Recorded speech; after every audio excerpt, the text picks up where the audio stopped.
সারা পৃথিবীব্যাপী এই মুহূর্তে আমার কাছে যতটুকু ইনফরমেশন আছে প্রায় 145টা কান্ট্রিতে প্রায় 1,80,000 মানুষ এই করোনা ভাইরাসে এফেক্টেড। ইনফরমেশন মোতাবেক এই পর্যন্ত প্রায় 7,000 মানুষ পৃথিবীতে মারা গেছে।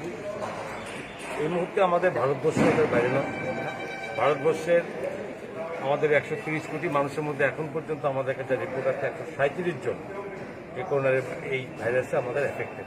3 জনের মৃত্যু খবর আছে। স্বাভাবিকভাবে এটা উদ্বিগ্ন সারা পৃথিবী, এটার থেকে কী করে মানুষকে মুক্ত করা যায়।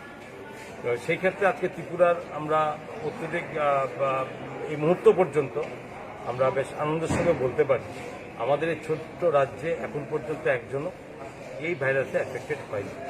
কিন্তু আমাদের ভারত সরকার যেমন এটার জন্য যথেষ্ট জরুরি পদ্ধতি ওরা নিয়েছেন, ব্যবস্থাপনা নিয়েছেন, তেমনি রাজ্য সরকার আমাদের এটা খুব জরুরি ভিত্তিতে এটা পদক্ষেপ নেওয়া হয়েছে। আপনারা এখন জেনে থাকবেন যে আমাদের বেশ কিছুদিন আগের থেকে বাইরের থেকে আসা প্রত্যেক মানুষকে আমাদের বীরবিক্রম এয়ারপোর্টের মধ্যে সেখানে টেস্টের মাধ্যমে সমস্ত প্যাসেঞ্জারকে নেওয়া। কিন্তু এরপর আমরা উপলব্ধি করতে পেরেছি যে এটার মধ্যে বাইরের থেকে ধরুন বাই রোড, বাই রেলওয়ে, এই কানেকশনে বিভিন্ন লোক এখানে রাজ্যে আসছেন।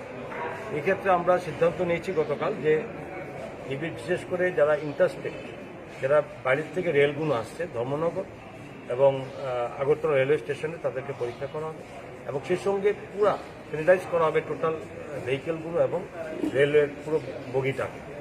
এটার পদ্ধতি আমাদের মেডিকেল টিম অলরেডি এটা লেগেছেন এবং তার সঙ্গে সহযোগিতার ক্ষেত্রে সবাই হাত বাড়িয়েছে।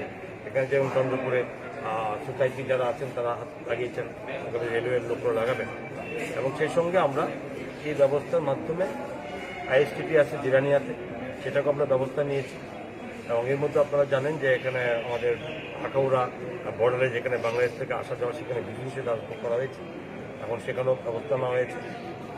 সর্বোপরি এটার মাধ্যমে আমরা চাইছি যাতে আমাদের রাজ্যে একটিও এই ভাইরাসে এফেক্টেড না হয়।